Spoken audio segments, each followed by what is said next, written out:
पिछली क्लास में हमने क्या किया था, कॉम्बिनेशन रिएक्शन किया था, राइट। तो आज स्टार्ट करें डीकॉम्पोजिशन रिएक्शन।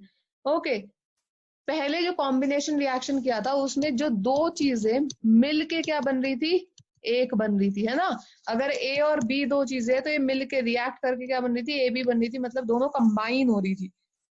यहाँ पे डीकम्पोजिशन रिएक्शन क्या है, डीकम्पोजिशन मतलब कंपोजिशन को तोड़ना, मतलब एक चीज दो में टूट जाएगी। तो ये क्या है, डीकम्पोजिशन रिएक्शन है। डीकम्पोजिशन रिएक्शन को समझने के लिए एक एक्टिविटी है, एक एक्सपेरिमेंट है। क्या एक्सपेरिमेंट है, फेरस सल्फेट का। फेरस सल्फेट क्या होता है, फेरस सल्फेट एक सॉल्ट है, क्या है, FeSO4, फेरस सल्फेट। अगर याद है Fe क्या था, +2, सल्फेट SO4 2-, दोनों मिलके क्या बनाएंगे, FeSO4, है ना। तो FeSO4 फेरस सल्फेट है। हमने क्या किया, इसके क्रिस्टल्स लिए और एक बॉइलिंग ट्यूब में डाल दिया, ड्राई बॉइलिंग ट्यूब में डाल दिया। अब उसको बॉईल करना शुरू कर दिया, उसको गर्म करना शुरू कर दिया। यहाँ पे देख रहे हो कार्टून में दिखाया है कि हमने क्या किया है, एक ट्यूब के अंदर फेरस सल्फेट लिया है, क्रिस्टल्स लिए और उसको बॉईल करना शुरू कर दिया है। और इस एक्सपेरिमेंट को, इस एक्टिविटी को करते हुए क्या चीज ध्यान में रखनी है कि इसका जो माउथ है, ट्यूब का जो माउथ है, वो हमारे मुंह के पास नहीं होना चाहिए या किसी और के पास नहीं होना चाहिए। ओके, नेक्स्ट क्या होता है, क्या देखते हैं हम इसमें कि यहाँ जो ग्रीन कलर था फेरस सल्फेट का, वो धीरे धीरे चेंज हो जाता है और कुछ स्मेल निकलने लगती है। ओके, कुछ स्मेल उसमें से निकलने लगती है। तो क्या होता है एक्चुअल में रिएक्शन, फेरस सल्फेट जब धीरे धीरे, फेरस सल्फेट जो होता है उसके साथ पानी भी प्रेजेंट होता है। कितना पानी, वाटर मॉलिक्यूल्स प्रेजेंट होते हैं, 7 वाटर मॉलिक्यूल्स। तो सबसे पहले क्या होगा, फॉर एग्जाम्पल अगर तुम किसी गीली चीज को गर्म कर रहे हो तो सबसे पहले उसमें से पानी निकलेगा, फिर जो वो चीज बच गई पानी निकलने के बाद वो टूटने लगेगी। सो फर्स्ट थिंग क्या होती है, यहाँ पे जो फेरस सल्फेट के क्रिस्टल्स हैं वो सबसे पहले पानी को लूज कर देते हैं, पानी उनसे निकल जाता है जिसकी वजह से कलर चेंज हो जाता है। ओके, उसके बाद ये जो फेरस सल्फेट, अब अकेला FeSO4 बचा, ये क्या करता है, डीकम्पोज करना शुरू कर देता है। डीकम्पोज किस में करता है, फेरिक ऑक्साइड। फेरिक ऑक्साइड क्या हुआ, Fe2O3 में डीकम्पोज करता है। साथ में दो गैस निकलती है, SO2 और SO3। साथ में गैसेस निकलती है फेरिक ऑक्साइड के साथ में, सल्फर डाइऑक्साइड और सल्फर ट्राइऑक्साइड। तो फेरिक ऑक्साइड क्या एक सॉलिड है, जबकि SO2 और SO3 क्या है, गैसेस हैं। ये गैसेस क्या होंगी, टेस्ट ट्यूब के थ्रू बाहर निकलने लगेंगी, राइट। और यही गैस की गंदी सी स्मेल होती है, दैट इज कैरेक्टरिस्टिक ऑडोर। तो क्या हुआ, फेरस सल्फेट टूट गया किसमें, फेरिक ऑक्साइड में और सल्फर डाइऑक्साइड और सल्फर ट्राइऑक्साइड में। फेरस सल्फेट सॉलिड था, साथ में फेरिक ऑक्साइड जो निकला वो सॉलिड है, और सल्फर डाइऑक्साइड और ट्राइऑक्साइड गैसेस है जो कि निकल जाती है। फिर इसके बाद एक और एग्जाम्पल देखते हैं। क्या एग्जाम्पल देखते हैं कि हमने पिछली क्लास में हमने कॉम्बिनेशन रिएक्शन में लाइमस्टोन किया था। लाइमस्टोन क्या होता है, calcium carbonate, CaCO3, right. CaCO3 को भी सेम वे अगर हम हीट करते हैं तो क्या होता है, CaCO3 को हीट करने के बाद ये टूट जाता है क्विकलाइन में और कार्बन डाइऑक्साइड में। टूट जाता है किसमें, क्विकलाइन में और कार्बन डाइऑक्साइड में। हमने क्या किया था, CaO को पानी के साथ मिलाते हैं तो क्या होता है, CaOH होल ट्वाइस बनता है। ये CaOH whole twice carbon dioxide के साथ रिएक्ट करके बनाता है CaCO3 + H2O। अब इस CaCO3 को हम उल्टा क्या करेंगे, हीट करेंगे तो डायरेक्टली क्या बनेगा, एक तो CaO बन जाएगा, पानी तो बीच में खत्म हो गया, और क्या बना, CO2। ओके, क्या बना, CO2 और CO। तो ये टूट जाता है क्विक लाइन में और कार्बन डाइऑक्साइड में। कार्बन डाइऑक्साइड गैस है, ये निकल जाती है। तो डीकम्पोजिशन जो है कैल्शियम कार्बोनेट का कैल्शियम ऑक्साइड में और कार्बन डाइऑक्साइड में, ये हीट किया जाता है बहुत सारी इंडस्ट्रीज में, और इससे क्या बनता है, क्विक लाइम बनता है। ओके, और इसको कहाँ यूज किया जाता है, मैन्युफैक्चर ऑफ सीमेंट, सीमेंट की मैन्युफैक्चरिंग में यूज किया जाता है। सी, अब ये जो हमने दो एग्जाम्पल देखे, एक तो हमने देखा फेरस सल्फेट का एग्जाम्पल, दूसरा हमने किसका एग्जाम्पल देखा, दूसरा हमने देखा कैल्शियम कार्बोनेट का एग्जाम्पल। इन दोनों में हमने क्या यूज की, हीट यूज की, क्या यूज किया? हीट। जब भी हम हीट यूज करते हैं किसी को तोड़ने के लिए, किसी कंपाउंड को तोड़ने के लिए, उन रिएक्शंस को बोलते हैं थर्मल डिकम्पोजिशन। क्या बोलते हैं? Thermal decomposition. मतलब डिकम्पोजिशन हो रहा है और किसकी वजह से हो रहा है? हीट की वजह से हो रहा है, तो इसको क्या बोलेंगे? Thermal decomposition. ओके, अब एक और एक्टिविटी है। क्या एक्टिविटी? सारी एक्टिविटी बहुत ध्यान से करनी है क्योंकि इन्हीं एक्टिविटी से क्वेश्चन बन के आते हैं। एक और एक्टिविटी है, क्या है? Lead nitrate powder. हमने लेड नाइट्रेट लिया है, लेड नाइट्रेट को थर्मली डिकम्पोज करें, मतलब हीट कर रहे हैं, तो क्या होता है? हीटिंग ऑफ लेड नाइट्रेट, उससे क्या एमिट होगी? नाइट्रोजन डाइऑक्साइड एमिट होगी। और रिएक्शन क्या होगी? लेड नाइट्रेट क्या हुआ? लेड क्या होता है? Pb+2। नाइट्रेट क्या होता है? NO3 माइनस, दोनों को जोड़ा, क्या इसका -1 है, 1 लिखते नहीं है, तो क्या हुआ? PbNO3, और यहाँ 2 है तो 2 इधर आएगा NO3 के पास, होल 2, PbNO3 होल 2। ये क्या है? सॉलिड है, राइट? ये क्या है? सॉलिड है।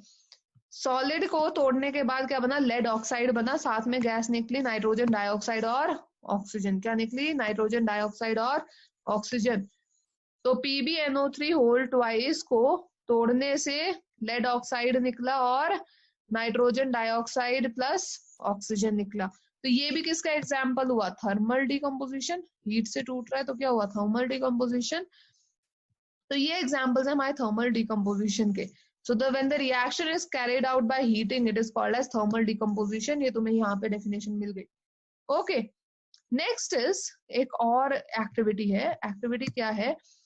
एक्टिविटी में क्या दिया हुआ है कि तुमने एक मग लिया, प्लास्टिक का मग लिया, उसके अंदर 2 होल्स किए, ओके, और यहाँ रबर स्टॉपर से 2 रॉड लगा दी, ओके, कनेक्ट की 2 रॉड, किसकी? कार्बन की रॉड, ग्रेफाइट रॉड इंसर्ट कर दी, रबर स्टॉपर लगा दिया ताकि पानी का लीकेज ना हो, और यहाँ से इसको एक बैटरी से कनेक्ट कर दिया, पूरा सर्किट बना दिया, बैटरी से कनेक्ट कर दिया, मग को भर दिया पानी से, ऊपर से रख दी 2 टेस्ट ट्यूब, राइट? तो हमने क्या किया? 2 टेस्ट ट्यूब रख दी, किसके ऊपर? इलेक्ट्रिक रॉड के ऊपर, इलेक्ट्रिक ये जो बीच में ग्रेफाइट रॉड थी इसके ऊपर। अब क्या देखते हैं? जैसे ही प्लग ऑन करते हैं यहाँ पे बबल्स दिखाई देने लगते हैं। क्या दिखाई देने लगते हैं? बबल्स दिखाई देने लगते हैं। अब ये बबल्स किस चीज के हैं? राइट, ये बबल्स क्या है? जो पानी है, वाटर है, ये टूट जाता है किसमें? हाइड्रोजन और ऑक्सीजन में। पिछली बार क्या किया था? हाइड्रोजन और ऑक्सीजन मिलके पानी बनाते हैं, वो था कॉम्बिनेशन रिएक्शन। आज हम कर रहे हैं डी कॉम्पोजिशन रिएक्शन, मतलब उल्टा होगा, पानी टूटेगा किसमें? हाइड्रोजन और ऑक्सीजन गैस में। तो ये हाइड्रोजन और ऑक्सीजन गैस के बबल्स हमें दिखाई देते हैं, एक पे ऑक्सीजन के दिखाई दे रहे हैं और एक साइड हाइड्रोजन के दिखाई दे रहे हैं। तो ये क्या है? हाइड्रोजन और ऑक्सीजन के बबल्स है, राइट? राइट, तो ये रिएक्शन में हमने क्या किया? हमने इसको कैसे डिकम्पोज किया?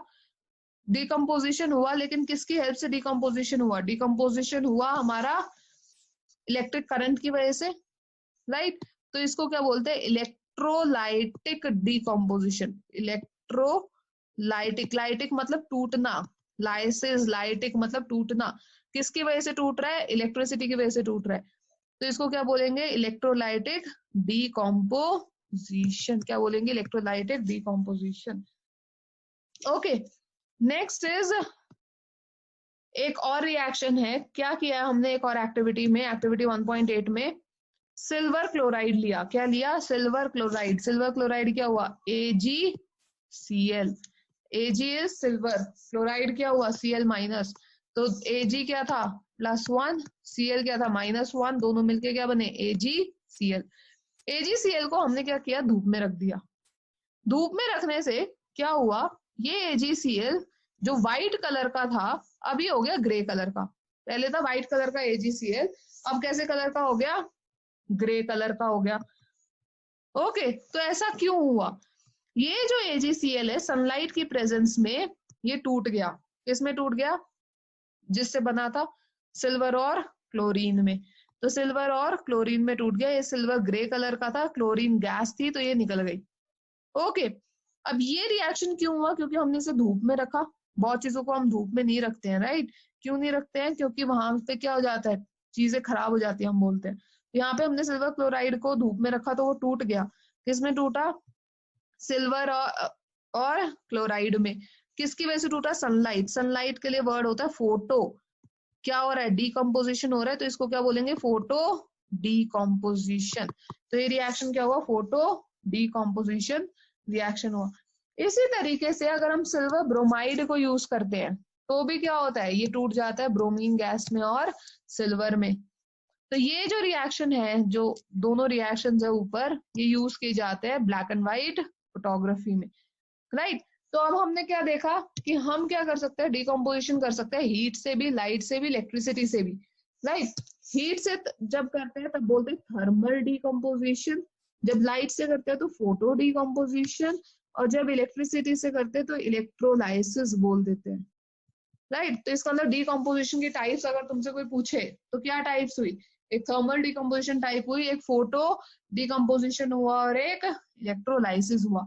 अब कोई चीज टूट रही है तो क्यों टूट रही है? वो एनर्जी एब्जॉर्ब कर रही है तब टूट रही है। उसने हीट एब्जॉर्ब की, लाइट एब्जॉर्ब की, या इलेक्ट्रिक करंट की एनर्जी एब्जॉर्ब की।